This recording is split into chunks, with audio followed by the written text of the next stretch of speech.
है कौन नहीं कर सकती है। तो इसमें 3 पॉइंट हम बताएंगे कि वट सावित्री व्रत है क्या, मतलब वट सावित्री पर्व क्या है, किसे करना चाहिए किसे नहीं करना चाहिए। तो ये चीज बता रहे हैं, इसको आप समझिए थोड़ा सा। देखिए वट सावित्री पर्व जो होता है ना, वट एक वृक्ष है। वट क्या है? एक वृक्ष है। क्या है ये? वृक्ष है। वट क्या है? एक वृक्ष है। ये वृक्ष के पास हमारे गांव समाज की महिलाएं जो होती है, जो शादीशुदा महिलाएं होती है, वह किसी वट वृक्ष के पास जाकर के आधे घंटा 2 घंटा 4 घंटा जितना टाइम लगता हो, आप लोग जानते हैं। या जिसके घर के आसपास समीप में ये वृक्ष न है वट का, तो वह क्या करती है, कहीं से इसका टहनी उहनी लाती है और अपने घर में करती है। तो इसको आप समझ गए। चलिए वट सावित्री व्रत होता क्या है, ये पर्व क्या होता है। तो ये पर्व वह अनुसार हमारे हिंदू मान्यताओं के अनुसार वट सावित्री पर्व का तात्पर्य कहां से है? पहले तो वट वृक्ष से किया जाता है, वट वृक्ष को। और वट वृक्ष को पूजा करने से तात्पर्य यह है कि कोई भी महिला जो पूजा करती है वट सावित्री की, वह यमराज की पूजा करती है। याद रखना है, अपने पति का पूजा नहीं होता। बहुत को ये याद होगा कि बहुत महिलाएं ये सोचती होगी कि वट सावित्री पर्व में पति का पूजा किया जाता है, तो पति का पूजा नहीं किया जाता है, पति के लंबी आयु के लिए किया जाता है। ये महिलाएं जो है अपने पति के लिए ऐसे बकवा के लिए क्या कर रहा होगा, ये क्या करता होगा, दुआ मांगती है। ठीक ना। तो कहने का अर्थ यह हुआ, मेरा कहने का यह तात्पर्य है कि महिलाएं जो शादीशुदा है, वह जो वट वृक्ष की पर्व करती है, पूजा करती है वट सावित्री, तो वट सावित्री पूजा से यह तात्पर्य है कि वह महिला जो पूजा कर रही होती है, ये यमराज की पूजा करती है।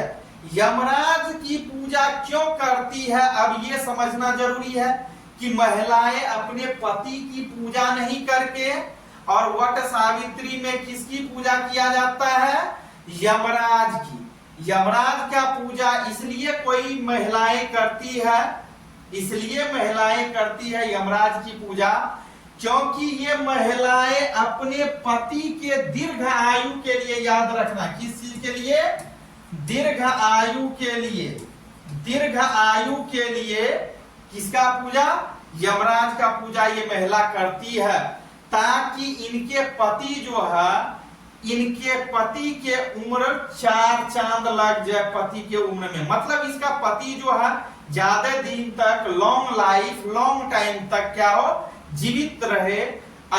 इसीलिए कोई भी महिलाएं जो होती है शादीशुदा, वह वट सावित्री पर्व करती है। तो आप इसको समझ गए।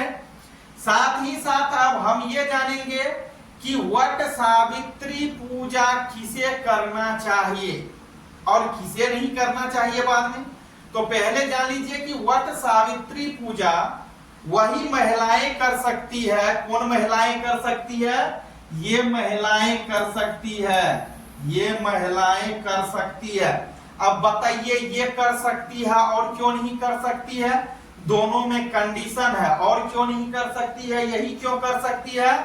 ये इसलिए कर सकती है कि इसके ऊपर देखिए, ये नाक से लेकर के पूरा, समझ गए ना क्या है, सिंदूर लगी हुई है। कहने का मतलब ये शादीशुदा है, इसलिए ये वट सावित्री पर्व करेगी, व्रत रखेगी। ठीक ना।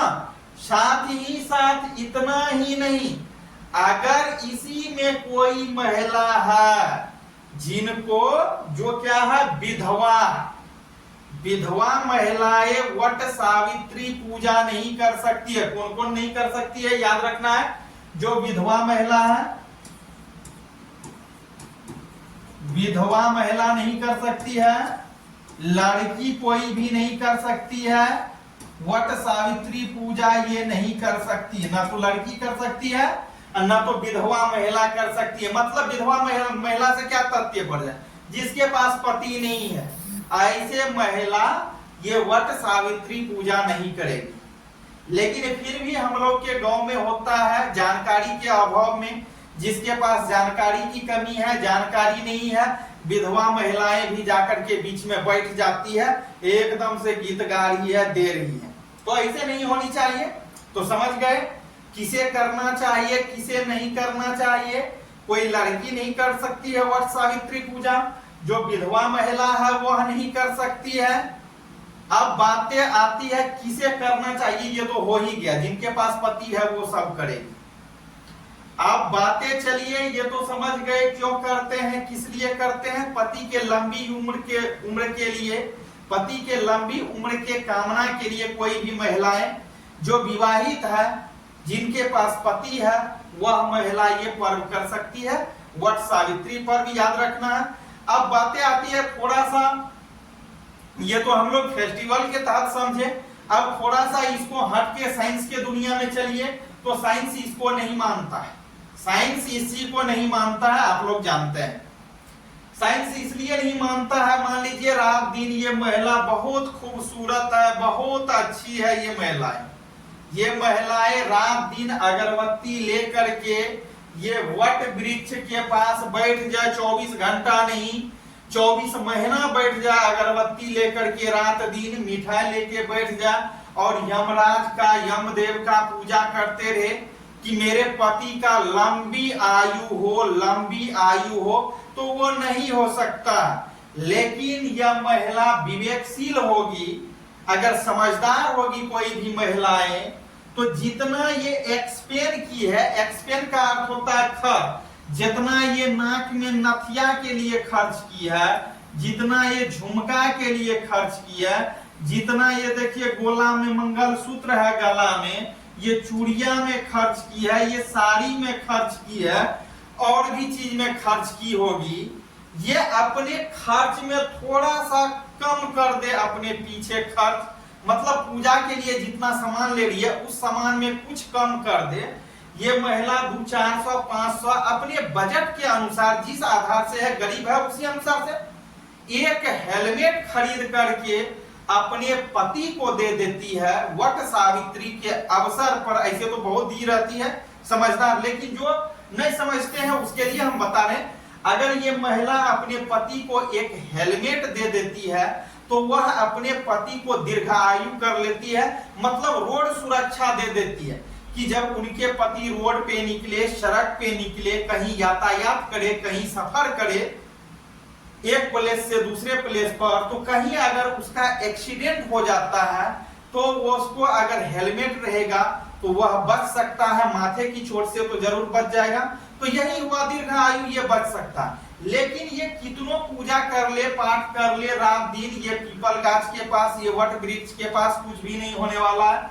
तो मेरा अपील है आप लोग को, पुनः एक बार वट सावित्री पूजा की, वत्र की आप सभी माँ बहने को जो शादी शुदा हैं उनको मेरे ओर से बहुत बहुत हार्दिक शुभकामनाएं और बधाई।